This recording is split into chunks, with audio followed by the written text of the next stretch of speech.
Chapter 3. Jared Masterson unlocked the Students for Life office door and checked the answering machine. No calls yet, but it was only the first day of the new school year. When the party started and the people began hooking up, there would be many messages on the machine. While he loved being able to help people make a choice once they were in a bad situation, he wished there was something more proactive they could be doing to keep students from getting in those situations to begin with.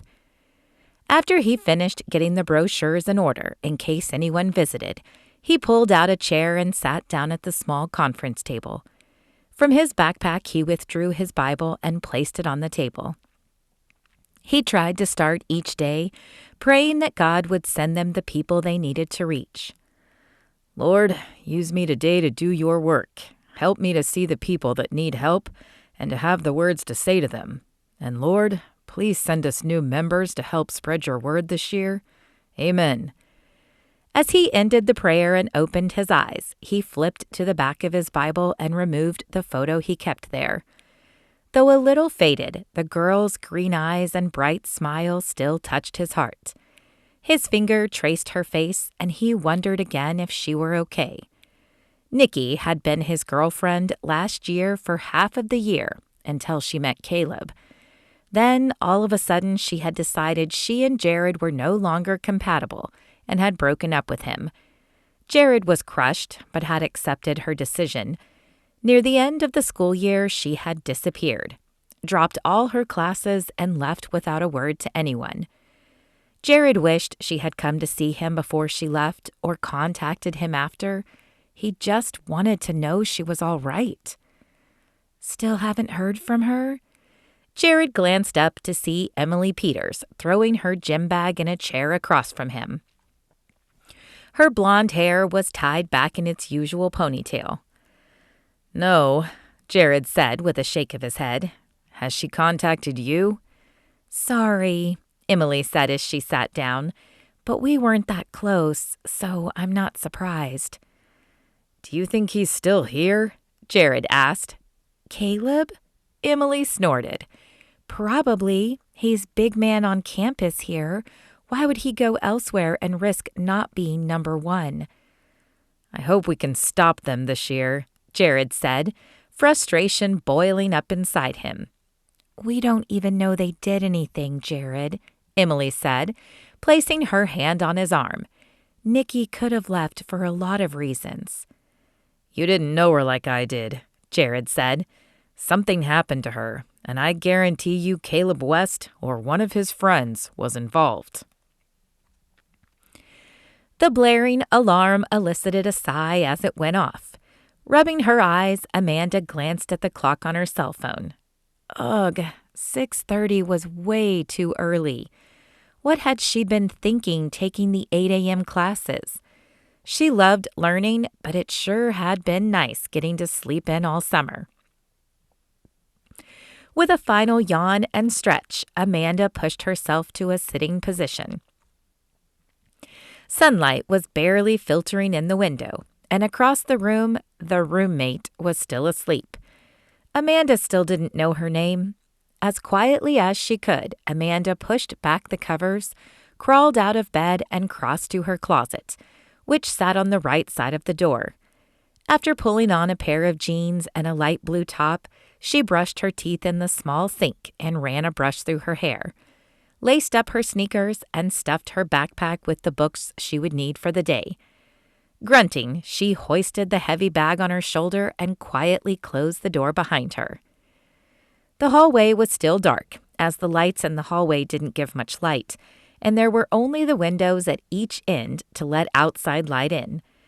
Amanda took the stairs down, careful to hold the railing as the stairwell was even darker. The bottom floor was lighter, as it housed the front door and the administrative desk. Sitting down in a chair near a light, she pulled out her map. Her first class was in the math building, all the way across campus. Second was history in Holden Hall, and then psychology back down by the dorm. At least all the classes were close together, even if they were on the other side of campus from her dorm. Refolding the map, she pocketed it and pushed open the front doors. The cool morning air dispelled the last edge of sleep and invigorated Amanda's spirit. Though it would get hot later, 100 was forecasted today. Right now the temperature was 71 and perfect. The sun wasn't out just yet, but she patted the pocket of her backpack to make sure she had her sunglasses. She would need them later. The familiar bulge eased her worries as she began the trek to Bledsoe Hall. Very few people were out yet, and the quiet was almost unnerving. The birds chirping was the only sound. Even the sprinklers were silent this early in the morning.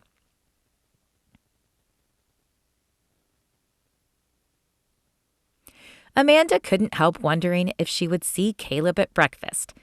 They had exchanged numbers, but it was too early for him to call, and she wasn't going to call him first. Still, he was a face she knew, and it would be nice if he were there. The cafeteria was sparse as Amanda entered. Only 10 or 12 students dotted the tables, and Caleb was not one of them.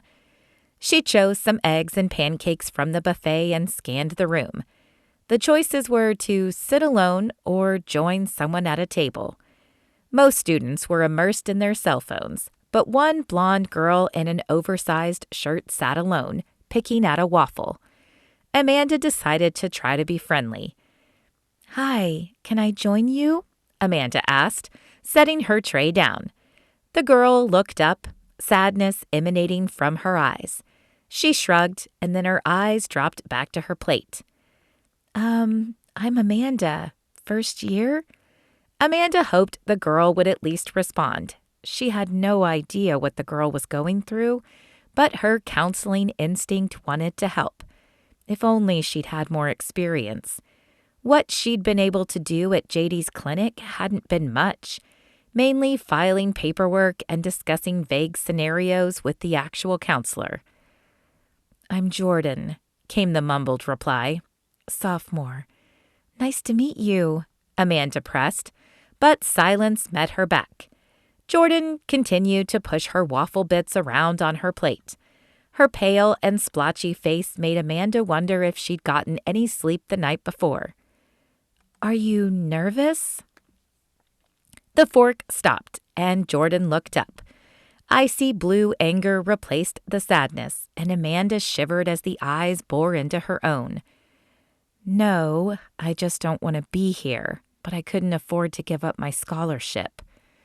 With that, she grabbed her plate, stood up, and walked away. With a sigh, Amanda loaded some eggs on her fork. Her first day was off to a stellar start. As the last class ended, Amanda gathered her books and returned them to her backpack. It was time to head back to the dorm and tackle some of the massive pile of homework she had been assigned today. Funny, she didn't remember anyone warning her about homework on the first day or how much there would be. She was going to have her work cut out for her. The bright sun blinded her as she pushed open the door of the building. Squinting, she reached into the pocket of her backpack and pulled out her sunglasses. While she loved the color of her green eyes, she often wished they weren't so sensitive to the sun. But that was an inherited trait from her father. At least she didn't need them for vision like he did. She could still hear him complaining about how the tint of the prescription glasses never got quite dark enough for him. As the dorm came into view, Amanda whispered a silent prayer that the roommate wouldn't be there. She knew that wasn't very Christian of her, but the girl was such a downer, and Amanda just wanted to decompress after the first day. The same mousy brunette was manning the front desk as Amanda stopped to check for mail. Her face was still buried in the book. "It must be good," Amanda said, teasing her. The girl glanced up, annoyance in her eyes. "Did you need something?" Just the mail for room 216, if there is any." The girl turned, scanned the rows of slots, and shook her head before sticking her nose back in the book. Amanda nodded and started up the stairs, the mantra, "Please be gone," repeating in her head. The door to the dorm room was shut, but that meant nothing. Holding her breath, Amanda turned the knob. Locked. Well, that was probably good. Fishing her key out of her pocket, Amanda unlocked the door and pushed it open. The room was dark, quiet, and blissfully empty. Sighing, she shut the door and dropped the heavy bag on the creaky bed. Then she pulled out the mountain of homework and spread it out on the desk.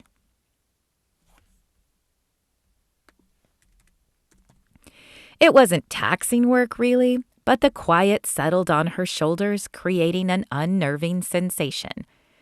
At home, her little brother and sister would have been constantly interrupting her. As Amanda thought about them racing around the kitchen, loneliness set in. On the first day of school last year, she and Kate had gone out for pizza and then walked around the mall.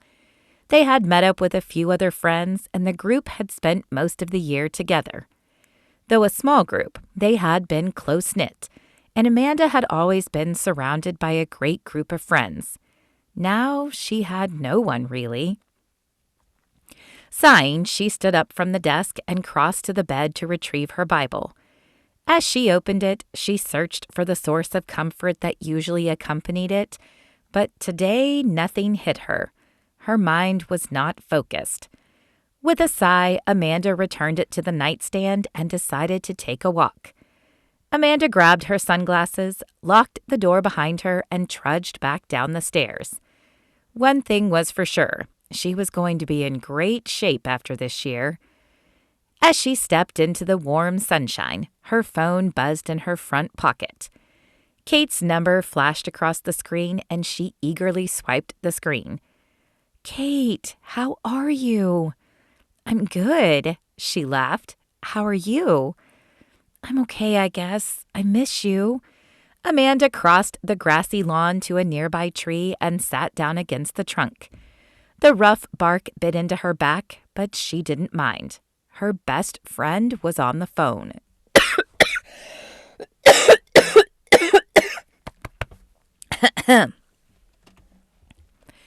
Uh-oh, what's wrong? "I'm just a little lonely is all. My roommate is a nightmare, and I tried to make a friend this morning, but I don't think it went over well. I feel a little out of my element." Amanda hadn't meant to unload on Kate, but the words just fell out of her mouth. "I get it. I have my brother, but we don't have any classes together. We got together for dinner last night, but he seems so much better. I'm not sure I made the right decision coming here."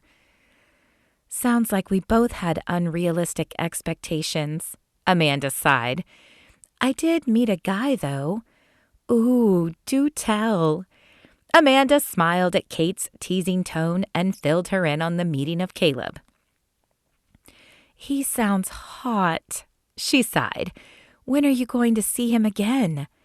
"I don't know. We exchanged numbers, but I think I should wait for him to call, right? I don't even know the rules of dating." Amanda had been on a few dates in high school, but none of them had panned out. And she'd been too focused on her grades to pursue any further. "Yes, you should wait for him to call. You don't want to seem too eager." "Oh, crud. My roommate just returned and wants to get an early dinner. Can we talk again later?" A hint of jealousy flared in Amanda's heart. How come Kate was given a roommate she could befriend, while Amanda had the still unnamed epitome of anger as her roommate? With a shake of her head, Amanda pushed the unchristian thought away and hung up the phone, not sure if she felt better or worse. She pocketed the phone and pushed herself up from the grass. Might as well finish the walk. After the walk and a dinner by herself, Amanda didn't feel like trying another awkward conversation. She returned to the dorm room. The roommate was sprawled on her black bedspread, leafing through a magazine. She looked up long enough to roll her eyes and then returned her focus to the magazine. Amanda stared at the contrast in the room. Her side of the room was bright and cheery, while the girl's side was dark and monochromatic. Resolved to try to befriend the girl again anyway, she pulled back her shoulders and took a deep breath before asking, "How was your first day?" The girl snorted in response, and a flicker of annoyance sparked in Amanda, but she swallowed it down. God obviously had a reason for pairing them together. Had she prayed for patience lately? She couldn't remember, but this situation would definitely be a way to practice it. "Can you at least tell me your name? I'd like to call you something other than the roommate or dark-haired girl." The blue eyes rolled again.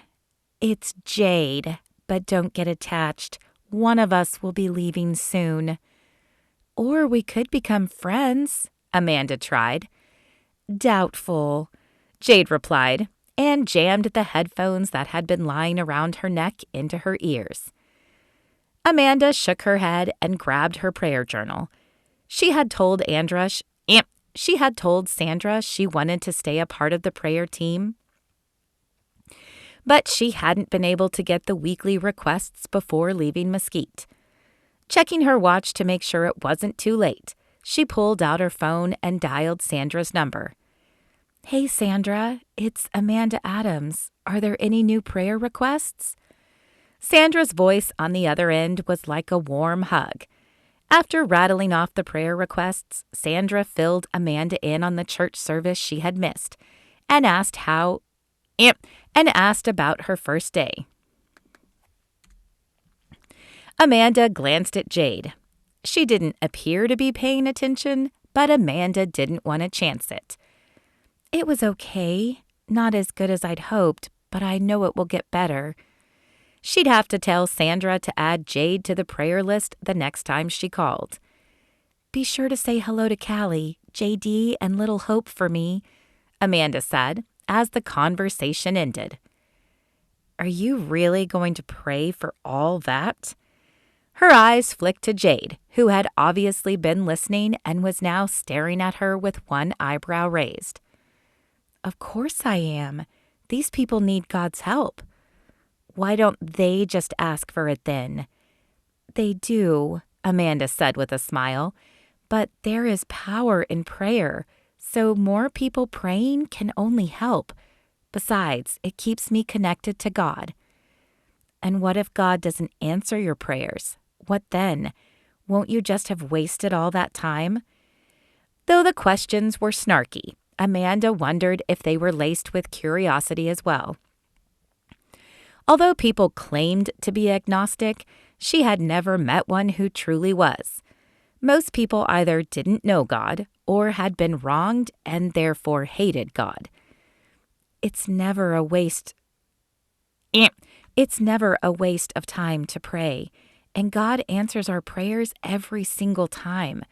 We just don't always like or understand the answer. Jade removed her headphones and sat up. "What do you mean?" "I mean, people always expect God to give them things, so they pray for money or cars, things like that. God does give us those things occasionally, but sometimes what we ask for isn't good for us. God always has 3 answers to prayers: yes, no, or not yet.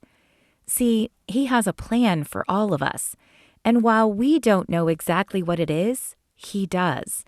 He answers in ways that will glorify that plan. We won't always understand His answers, but we can know He's always listening and watching out for us." "That sounds stupid." Jade rolled her eyes and replaced her headphones. She laid back and rolled over to face the wall.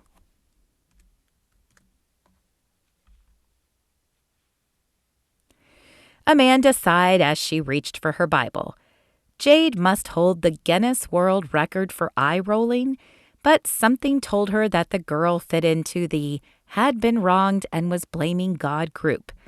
Amanda clearly had her work cut out for her, and she would need God's divine intervention.